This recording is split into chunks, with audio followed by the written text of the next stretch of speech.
Sa ngala ng Ama at ng Anak at ng Espiritu Santo. Amen. Ang pagpapala po ng ating Panginoong Kristo, ang pag-ibig ng Diyos Ama, at ang pakikipagkaisa ng Espiritu Santo, nawa po ay sumainyo lahat. At sumaiyo rin. Mga kapatid, aminin po natin ang ating mga kasalanan at mga pagkukulang upang tayo po ay maging karapat dapat na gumanap sa banal na pagdiriwang.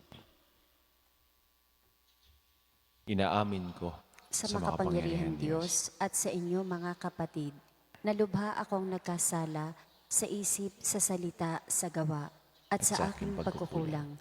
Kaya isinasamo ko sa mahal na Birheng Maria, sa lahat ng mga anghel at mga banal, at sa inyong mga kapatid, na ako'y ipanalangin sa Panginoong ating Diyos. Gawan po tayo ng makapangyarihan Diyos, patawarin po tayo sa ating makasalanan, patubayan po tayo sa buhay na walang hanggan. Amen. Panginoon, kaawaan mo kami. Panginoon, kaawaan mo kami. Kristo, kaawaan mo kami. Kristo, kaawaan mo kami. Panginoon, kaawaan mo kami. Panginoon, kaawaan mo kami. Manalangin po tayo.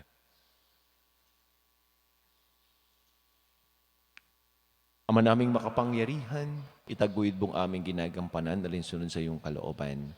Upang sa ngalan ng anak mong mahal, kami maging marapat magkaroon ng karagdagan sa aming paggawa ng mga kabutihan sa pamagitan ng Jesucristo kasama ng Espiritu Santo magpasawalang hanggan. Amen.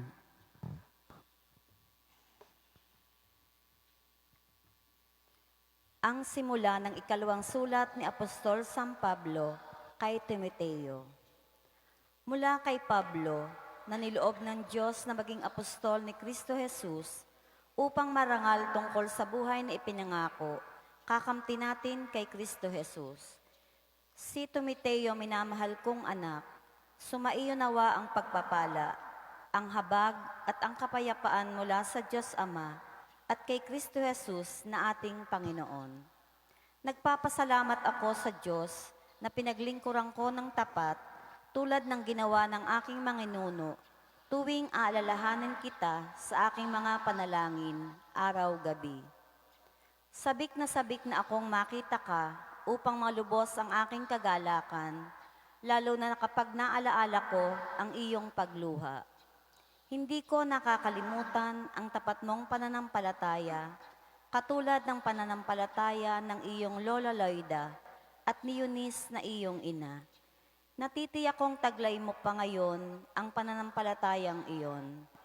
Dahil dito, pinaaalaala ko sa iyo na maging masigasig ka sa pagtupad sa tungkuling tinanggap mo sa Diyos nang ipatong ko ang aking kamay sa mga kamay sa ulo mo. Sapagkat hindi espiritu ng kaduwagan ang ibinigay sa atin ng Diyos, kundi espiritu ng kapangyarihan, pag-ibig at pagpipigil sa sarili. Kaya't huwag mong ikahiya ang pagpapatotoo tungkol sa Panginoon o ang aking pagkabilanggo dahil sa Kanya. Sa halip, makihati ka sa kahirapan dahil sa mabuting balita sa tulong ng Diyos. Ang salita ng Diyos. Salamat sa Diyos.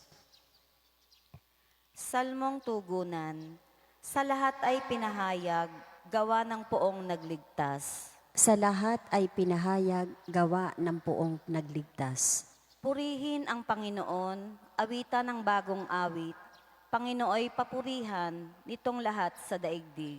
Sa lahat ay pinahayag, gawa ng poong nagligtas. Awitan ang Panginoon, ngalan niya ay purihin. Araw-araw ang ginawang pagliligtas ay banggitin. Kahit sa ay ipahayag na ang poon ay dakila, sa madla ipahayag ang dakila niyang gawa. Sa lahat ay pinahayag, gawa ng poong nagligtas. Panginoon ay purihin ng lahat sa daigdigan. Purihin ang lakas niya at ang kanyang kabanalan. Ang pagpuri ay iukol sa pangalan niyang banal. Sa lahat ay pinahayag, gawa ng poong nagligtas. Panganooy siyang hari, sa daigdig ay sabihin, samlibot ay matatag na, kahit ito ay ugain. Sa paghatol sa nilikha, lahat ay pantay sa paningin. Sa lahat ay pinahayag, gawa ng poong nagligtas.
Sumayin niyo po ang Panginoon. at sumaiyo rin. Ang mabuting balita ng Panginoon ayon kay San Juan. Papuri sa iyo, Panginoon.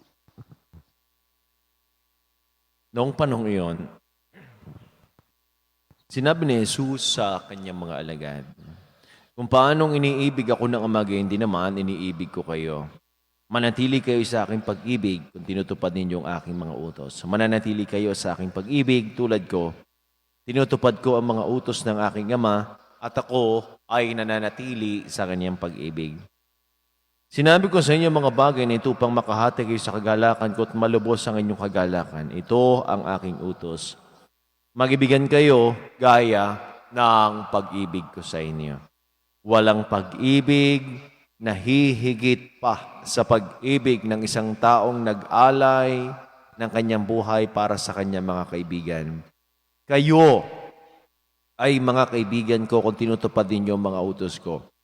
Hindi ko na kayo inaaring alipin sapagkat hindi alam ng alipin ang ginagawa ng kaniyang Panginoon.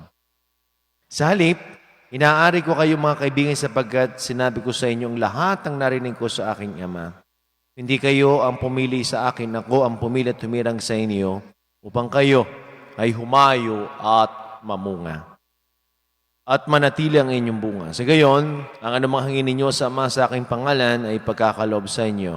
Ito ang iniuutos ko sa inyo, mag-ibigan kayo.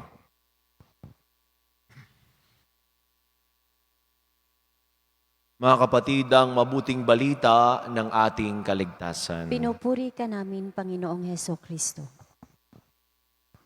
Magandang umaga po sa ating lahat. Sa mga may birthday po ngayong araw na ito, happy birthday po. Sa mga may wedding anniversary, congratulations po sa inyo. Kahapon po ay pinagdiwang po natin ang kapistahan ho ng conversion ni San Pablo. At sa buhay po ni San Pablo ay siya tinugurian ho na apostle to the Gentiles. At sa Bagong Tipan, mayroon nun tayong librong 27, ay halos kalahati o 14 letters ay si San Pablo ho ang sumulat.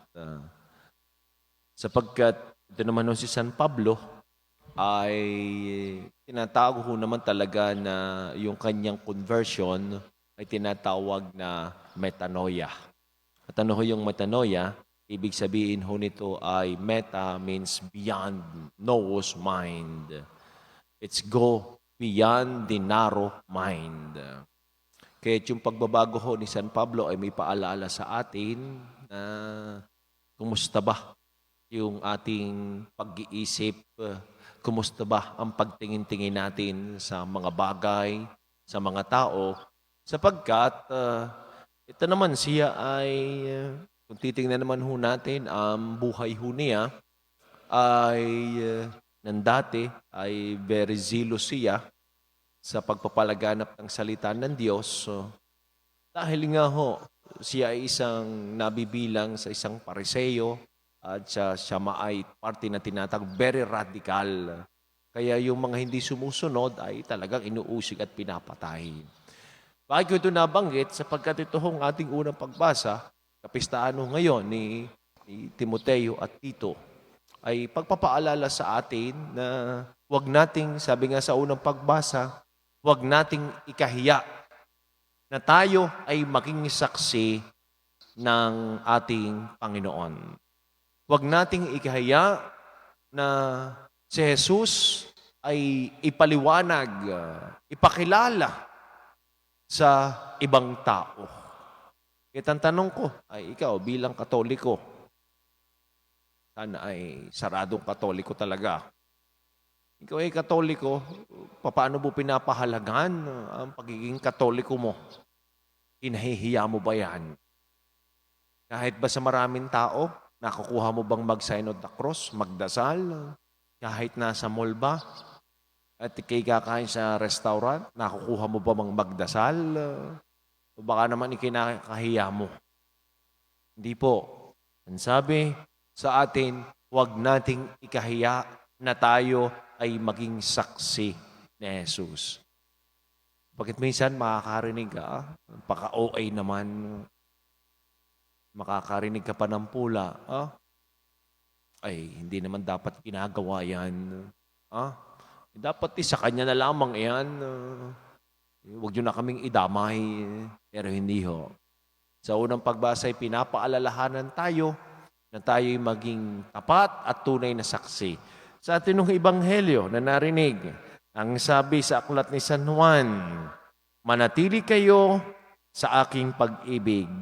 Tulad ko, tinutupad ko mga utos ng aking Ama at ako ay nananatili sa kaniyang pag-ibig. Ito naman ho talaga ang mahirap. Yung tinatawag nating pagpapanatili. Pag ako'y may kinakasal, ay minsan ito ho yung Ebanghelyo.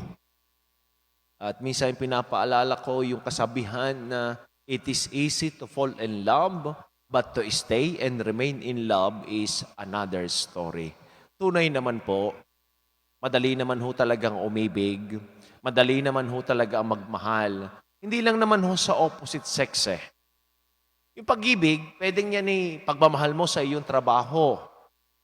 Kaya nga, pagmahal mo yung trabaho at pag ikaw ay unang pasok, unang tanggap, first time magtatrabaho, kaaga pang napasok, ayaw na ayaw malelate, ayaw na mapupulaan ng iba, ayaw na ang gawa ay basta na lamang. Pero habang tumatagal, nag-iiba na. Parang sa mga estudyante, pag mga unang pasok sa eskwela, lahat ay bago. Unang pasok kailangang magandang bihis. Habang natagal, nalelate na ng pasok, tinatamad ng pumasok. Bakit? Sapagkat nawawala yung tinatawag na commitment. Nawawala yung pagmamahal sa pag-aaral, nawawala yung pagmamahal sa trabaho, nawawala yung pagmamahal sa asawa, nawawala ang tinatawag na commitment. Bakit? Hindi na nananatili. Sapagkat sabi ng ating Panginoon, manatili kayo. Kaya kahit nga yung mga alagad ni Jesus, hindi naman sila nanatili. Bakit? Sapagkat nung si Jesus ay nasa krus, ilan lamang yung nanatili doon. Si San Juan na minamahal lamang at ang kanyang ina, nasa ng ibang alagad, sila ay umalis na. Bakit? Hindi sila nanatili sa pag-ibig ng Diyos. Kaya't ang dagdag pa dito sa ating Ebanghelyo, ano ang sabi?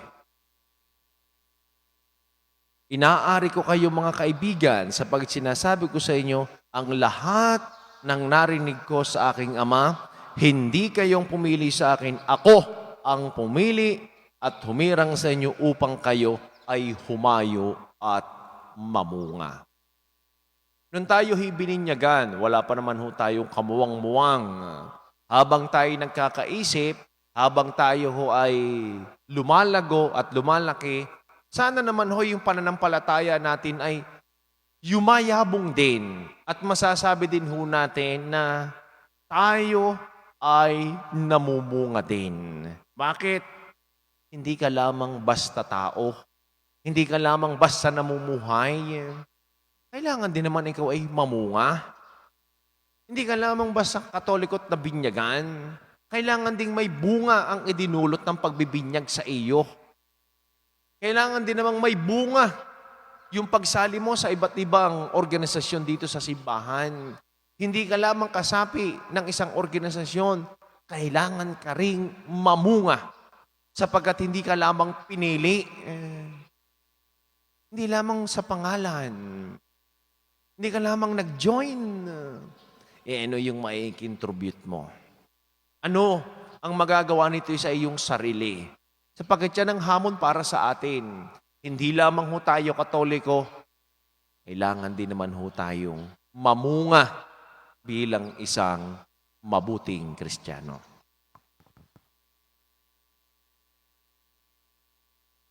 Manalangin tayo sa Diyos Ama ng liwanag upang maging tapat tayo sa ating bokasyon na maging ilaw ng sanlibutan. Ang inyo pong itutugon. Ama ng kabutihan, liwanagan mo kami. Ama ng kabutihan, liwanagan mo kami.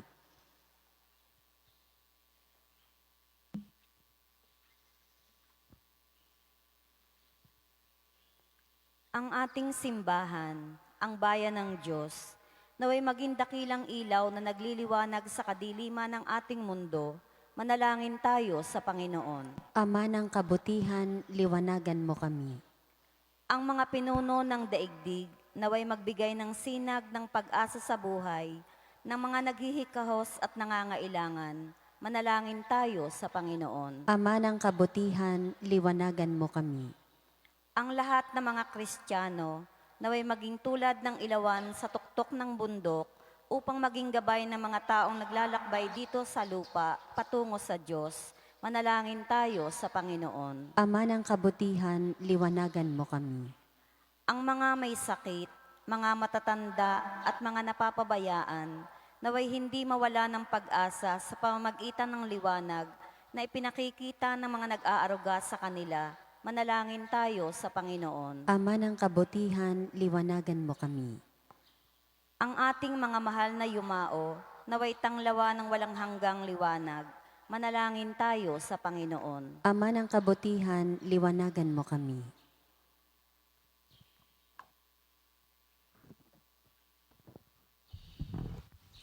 Ama naming Diyos, bigyan mo po kami ng bagong kamulatan at lakas upang may talaga namin ang aming sarili sa paglilingkod sa aming mga kapatid, upang ang liwanag mo ang tumatanglaw sa lahat. Inihiling po namin ito sa mamagitan ni Kristong aming Panginoon. Amen.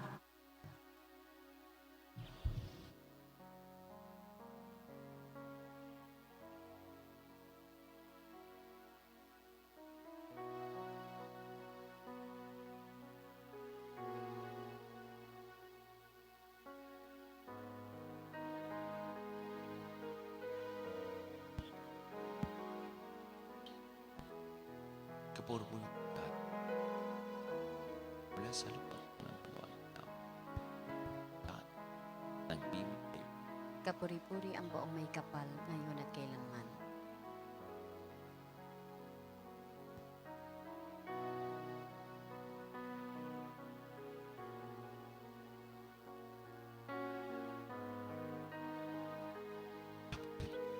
Diyos, mula sa katas ng Diyos. Kapuri-puri ang buong may kapal, ngayon at kailanman.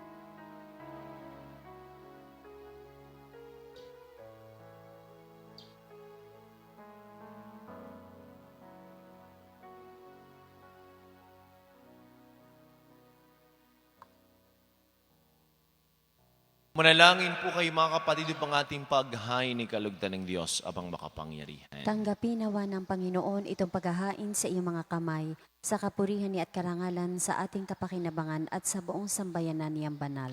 Ama naming lumikha, ang aming paghahain ay inawang paunlakan upang sa pagunita kina San Timoteo at San Tito, kami ay makapakinabang sa paghahain ito na ibinigay mo.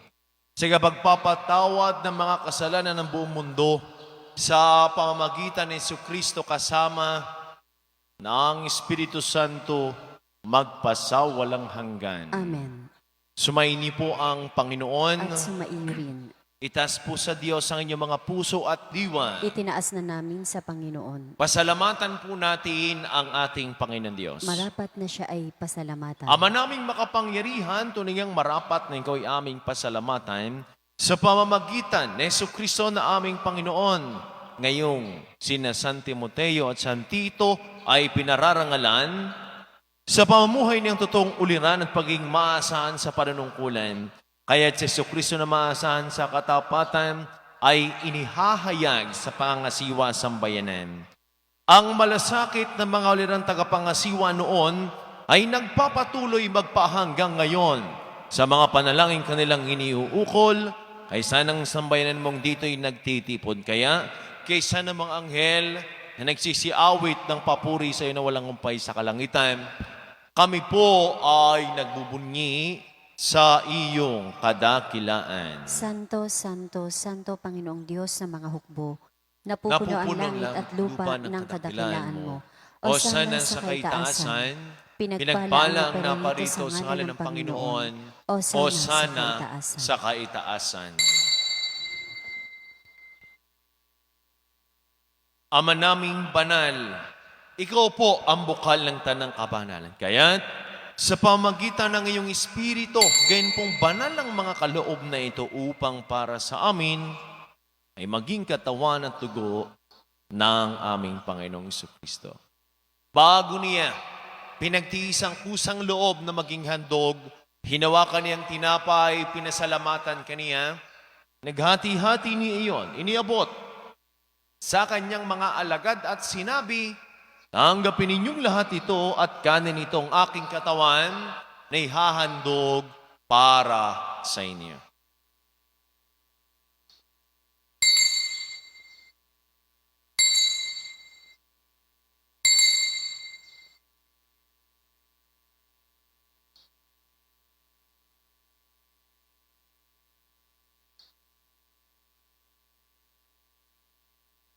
Gayun din naman, nung matapos ang hapunan, hinawakan niyang kalis, muli kanyang pinasalamatan, hinibuti ang kalis sa kanyang mga alagad at sinabi, tanggapin ninyong lahat ito at inumin ito ang kalis ng aking dugo ng bago't wala hanggang tipan. Ang aking dugo na ibubus para sa inyo at para sa lahat. Sa pagpapatawad ng mga kasalanan, gawin ninyo ito sa pag-alaala sa akin.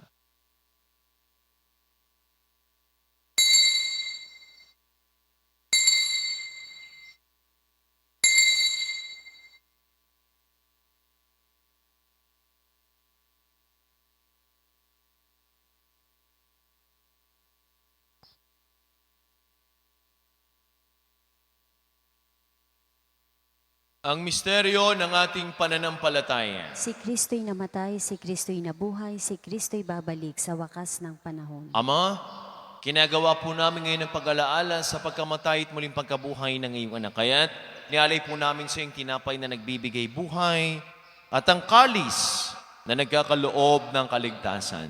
Kami po'y nagpapasalamat dahil kami ay yung minarapat at tumayo sa harap mo para maglingkod sa iyo.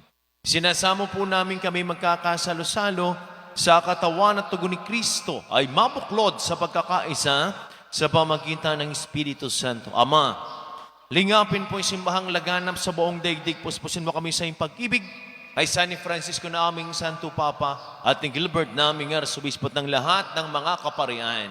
Alalahanin mo rin po ang mga kapatid naming nahimlay na.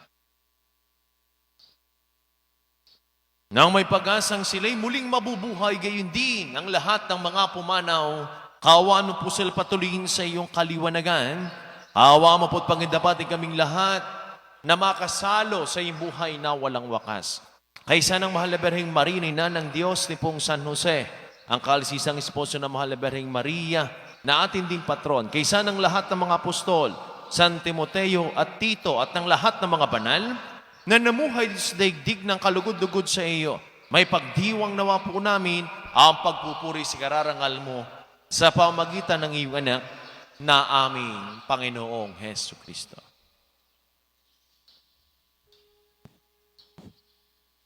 Sa pamamagitan ni Kristo kasama niya at sa Kaniya, ang lahat ng parangal papuri sa iyo, Diyos sa makapangyarihan, kasama ng Espiritu Santo, magpasawalang hanggan.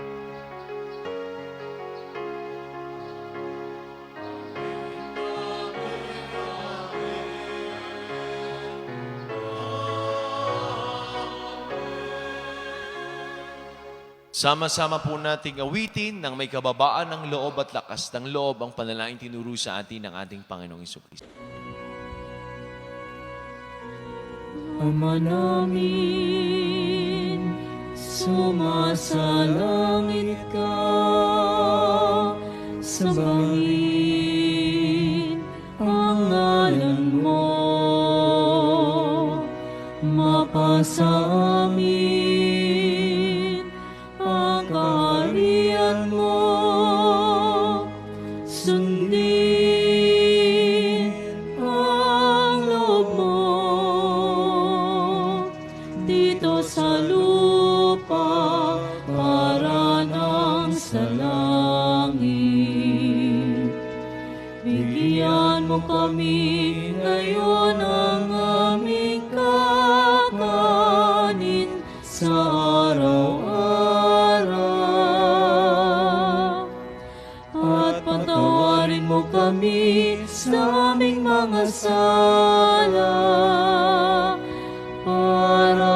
ang pagpapatawad namin sa nagkakasala sa amin.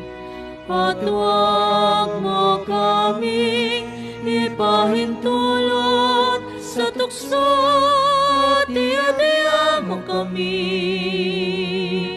sa lahat ng Hinihiling po namin kami ay adya sa lahat ng masama.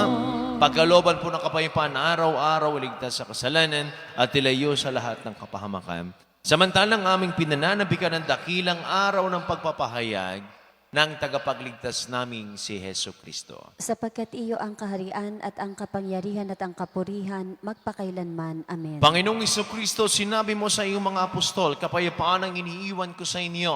Ang aking kapayapaan ang ibinibigay ko sa inyo. Tungahin mo ang aming pananampalataya at huwag po ang aming mga pagkakasala. Pagkalo po kami ng kapayapaan at pagkakaisa ayon sa iyong kalooban.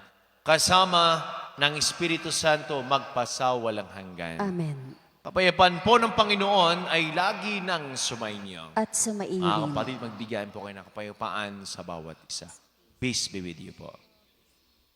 Kordero ng Diyos na nag-aalis ng mga kasalanan ng sanlibutan, maawa ka sa amin. Kordero ng Diyos na nag-aalis ng mga kasalanan ng sanlibutan, maawa ka sa amin. Kordero ng Diyos na nag-aalis ng mga kasalanan ng sanlibutan, ipagkaloob mo sa amin ang kapayapaan.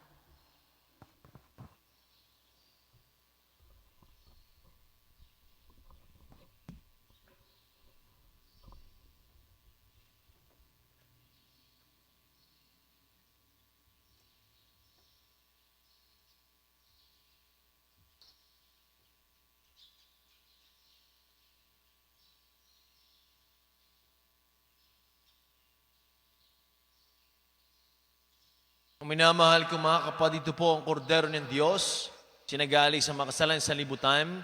Mapalad tayong lahat na mga inaaniyahan sa kaniyang banal na piging. Panginoon, hindi ako karapat-dapat na magpatuloy sa iyo, ngunit sa isang salita mo lamang ay gagaling na ako. Ang katawan ni Kristo. Amen.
Manalangin po tayo. Ama naming mapagmahal, ang lakas na dulot ng banal na pakikinabang. Ngayong ginigunita, sinasante mo tayo, Tito, ay maging lubos nawa sa amin, upang ito ay makatulong sa pamuhay namin ngayon at makapagpagalak sa amin habang panahon. Sa pamagitan ni Jesucristo kasama ng Espiritu Santo magpasawalang hanggan. Amen. Ang lahat po ay magsiluhod. Pasasalamat at parangal, handog namin amang banal, sa gintumong pahalaga sa Archdiocese ng Lipa, binhing hasik sa mabuting lupa, alalaang baga, bunga ay sagana, Batanggenyo man, may pusong dumamay agad at may kusa tuwing kagipitan, saknungan at bayanihan, karanasan namit buhay, pamanapot aming yaman, kaloob niyo o may kapal. Opo pa rin, Panginoon, walang yabang naming tugon, sa iyong yakag at paghamon, sa pagsampalataya ay yumabong. Birhen ng Kaysasay o Poong San Jose, ipanalangin niyo kami. Magsitayo po. Sumaini po ang Panginoon. At sumaiyo rin. Pagpalain po kayong lahat. Ingatan, gabayan, subaybayan ng ating mapagpalang Diyos. Sa ngalan ng Ama at ng Anak at ng Espiritu Santo. Amen. Ang misa po'y naialay na, taglayin po ninyo ang pag-ibig ng Diyos. Salamat sa Diyos. Magandang umaga po sa ating lahat.